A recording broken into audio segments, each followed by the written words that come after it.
Party के नेता और हमारे प्रिय प्रधानमंत्री ने एक निर्णय किया है कि जनजाति संग्रहालय देश भर में बनाए जाएंगे और इसमें ये जनजाति नेताओं को स्मरण के लिए एक हमेशा के लिए व्यवस्था करनी जाएगी।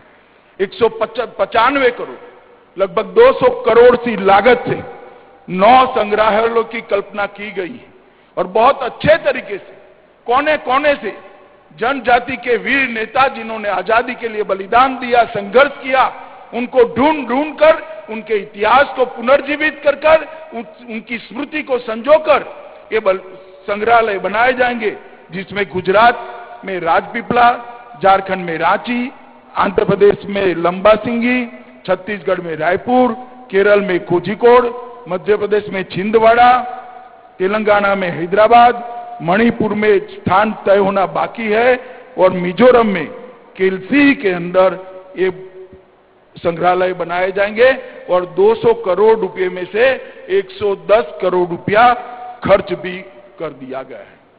मित्रों, जैसे शिवराज जी ने कहा, कांग्रेस ने हमेशा जनजाति कल्याण की बात की, जनजाति के वोट लेने का प्रयास किया, मगर जनजाति कभी कल्याण कभी नहीं किया। अलग अलग दल खड़ा करती है, अलग अलग लोगों को आगे लाकर जनजाति के वोटों में बंटवारा हो, इस प्रकार की भावना करती। और एक और भारतीय जनता पार्टी है, जब जब भी जनादेश मिलता है जनजातियों के कल्याण के लिए भारतीय जनता पार्टी कटिबद्ध है और हमेशा इसके लिए प्रयास है। अभी शिवराज जी ने सुनते सुनते भी आप लोग थक गए होंगे, इतनी लंबी जनजाति कल्याण के फैसले दिए। वो तभी हो सकते हैं जब पार्टी का विचार, पार्टी के नेता का, मुख्यमंत्री का विचार और उनके आचार दोनों के बीच में एक वाक्यता हो। भाषण के अंदर जनजाति कल्याण की बात करना और उसको जमीन पर उतारना, ये बहुत अलग चीज है। आज तक मध्य प्रदेश के अंदर जनजातियों को विकास करने के लिए ढेर सारे कदम पहले भी उठाए गए, आज भी उठाए। मोदी जी ने भी ढेर सारे कदम उठाए, मगर शिवराज जी ने आज जनजाति के लोगों को अधिकार देने की शुरुआत की है और मैं मानता हूं एक नए प्रकार की शुरुआत है। मित्रों, मोदी जी ने आने के बाद मैं बताना चाहता हूं, क्योंकि मुझे मालूम है कांग्रेस वाले मेरे जाने के बाद जरूर प्रेस करेंगे, मगर मैं कुछ आंकड़े देना चाहता हूं, उन्होंने उसका जवाब देना चाहिए। वार्षिक बजट जो होता है जनजातियों के लिए, वो 2013-14 में 4200 करोड़ था। जरा जोर से बोलिए कितना था, जोर से बोलिए कितना था। 2021-22 में उसको बढ़ाकर 7900 मतलब 2 गुना करने का काम भारतीय जनता पार्टी की नरेंद्र मोदी सरकार ने किया। मित्रों, इसके अलावे अलग अलग शेड्यूल टाइप कंपोनेंट जो अलग अलग डिपार्टमेंट में होता है, 2013-14 में देश भर में कुल मिलाकर 21,500 करोड़ था। 21,500, मैं फिर से कहता हूं, आप ध्यान से सुनिएगा, 21,500। 13-14 में आपने परिवर्तन कर दिया, मोदी जी को देश का प्रधानमंत्री बनाया, भारतीय जनता पार्टी को सत्ता के सूत्र दिए जो आदिवासी के, जनजाति के कल्याण के लिए समर्पित है।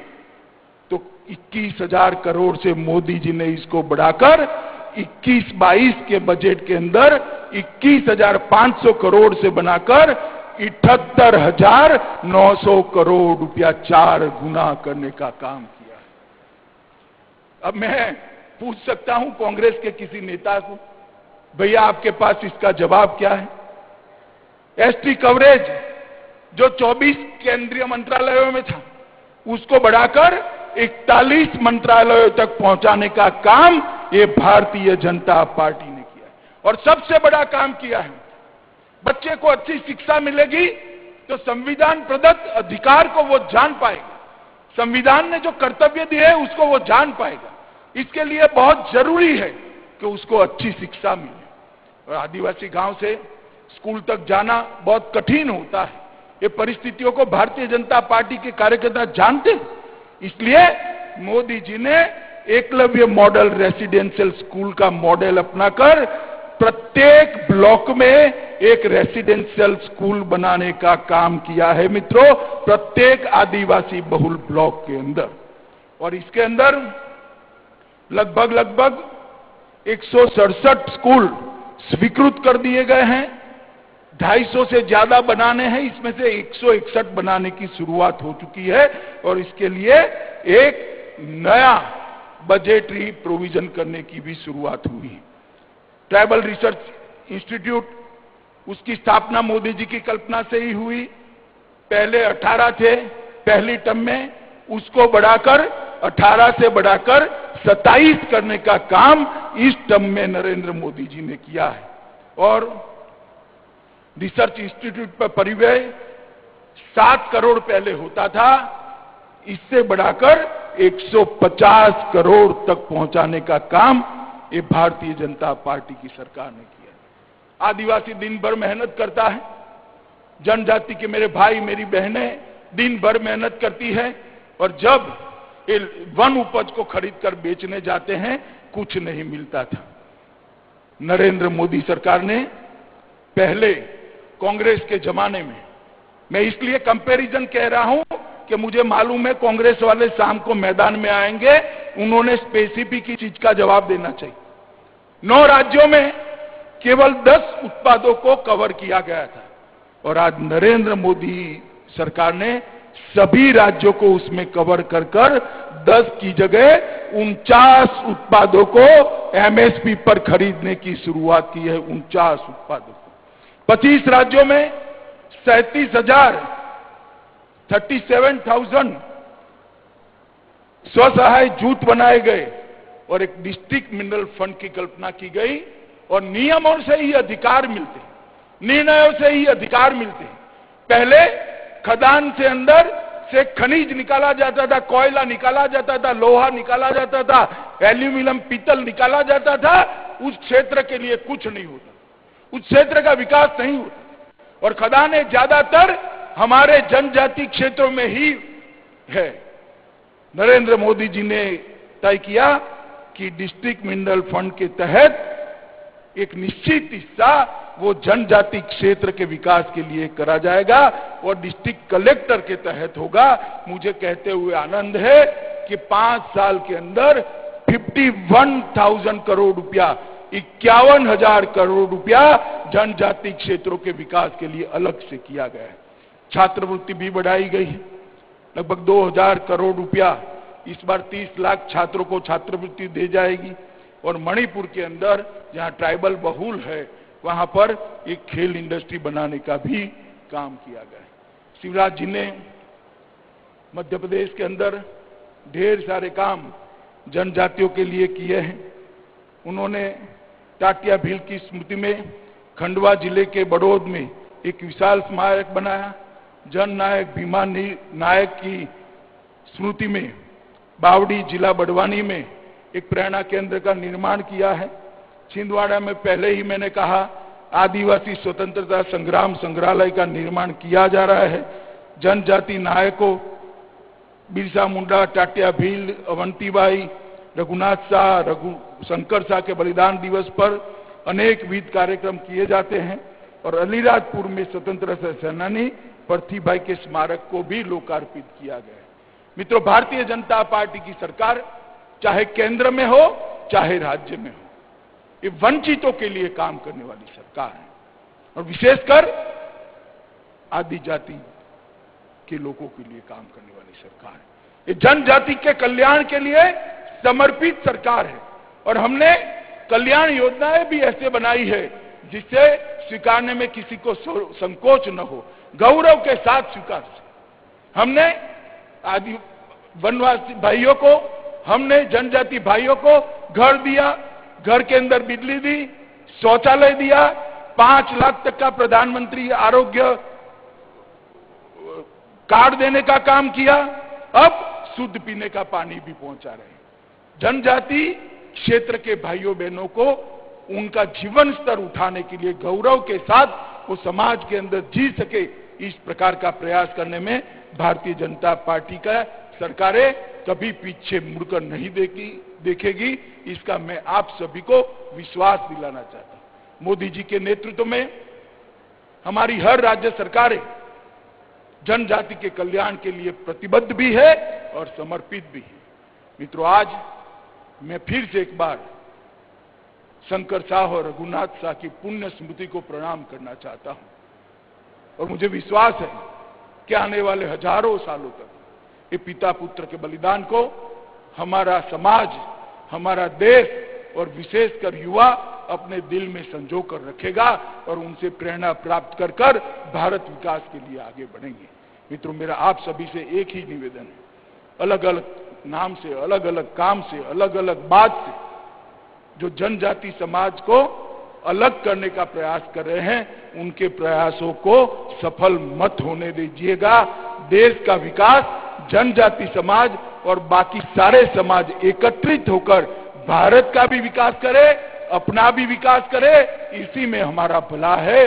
और ये सरकार चाहे मध्य प्रदेश की हो या केंद्र सरकार हो, दोनों, मैं फिर से एक बार कहना चाहता हूं कि जनजाति विकास के लिए समर्पित सरकारें हैं। फिर से एक बार हम सब मिलकर ये दोनों बलिदानियों को श्रद्धांजलि दे, हम सब मिलकर, और उनकी पुण्य स्मृति से प्रेरणा लेकर आगे पर हम भी भारत कल्याण के रास्ते पे आगे बढ़े। यही मेरी आप सबसे अपेक्षा है और यही मेरा भी संकल्प है।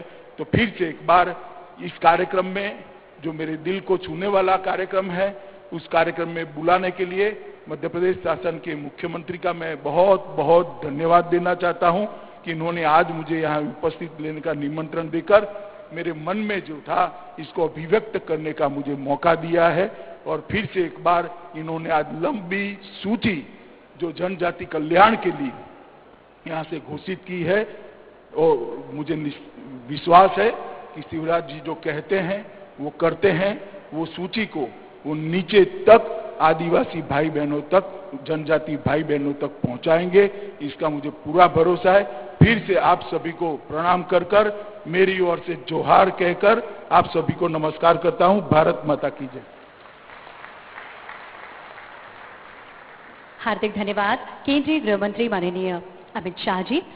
निश्चित ही आपके इस ओजस्वी और प्रेरणात्मक उद्बोधन ने हम सभी को कृतार्थ किया और इस मौसम को आक्रांत करने का कार्य किया। आपका हार्दिक धन्यवाद। हम चाहेंगे प्रदेश की जनता की ओर से एक बार पुनः माननीय केंद्रीय गृह मंत्री अमित शाह जी का जोरदार अभिनंदन करें अपनी तालियों की गड़गड़ाहट से।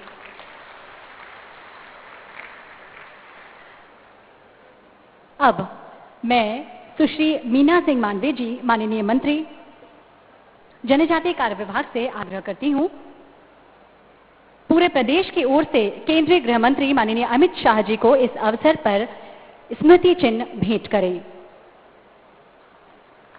हम आपको बता दें कि ये कलाकृति गौड़ जनजाति पद्मश्री भूरीबाई जी के द्वारा निर्मित की गई है।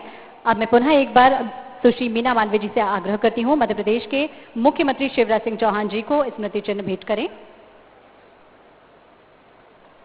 हार्दिक धन्यवाद और हम सभी अभिनंदन करें, स्वागत करें अपनी तालियों के द्वारा। माननीय केंद्रीय इस्पात राज्य मंत्री श्री फग्गन सिंह कुलस्ते जी को अब मैं प्रतीक चिन्ह भेंट करने के लिए आग्रह करती हूं, माननीय मंत्री मीना मांडवे जी से। हम सब जोरदार ताली से अभिनंदन करेंगे। माननीय केंद्रीय जल शक्ति राज्य मंत्री श्री प्रहलाद सिंह पटेल जी के स्वागत अभिनंदन के लिए और स्मृति चिन्ह भेंट करने के लिए अब मैं पुनः निवेदन करती हूं सुश्री मीना सिंह मांडवे, जनजातीय कार्य विभाग मंत्री से।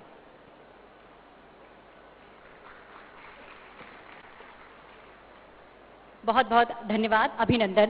जनजातीय विरासत, जनजातीय परंपरा और संस्कृति के संरक्षण और संवर्धन के लिए कृत संकल्पित जनजातीय कार्य विभाग मंत्री सुश्री मीना सिंह मांडवे के लिए अब मैं आमंत्रित करती हूं आभार प्रदर्शन के लिए। सुश्री मीना सिंह मांडवे, माननीय मंत्री जनजातीय कार्य विभाग।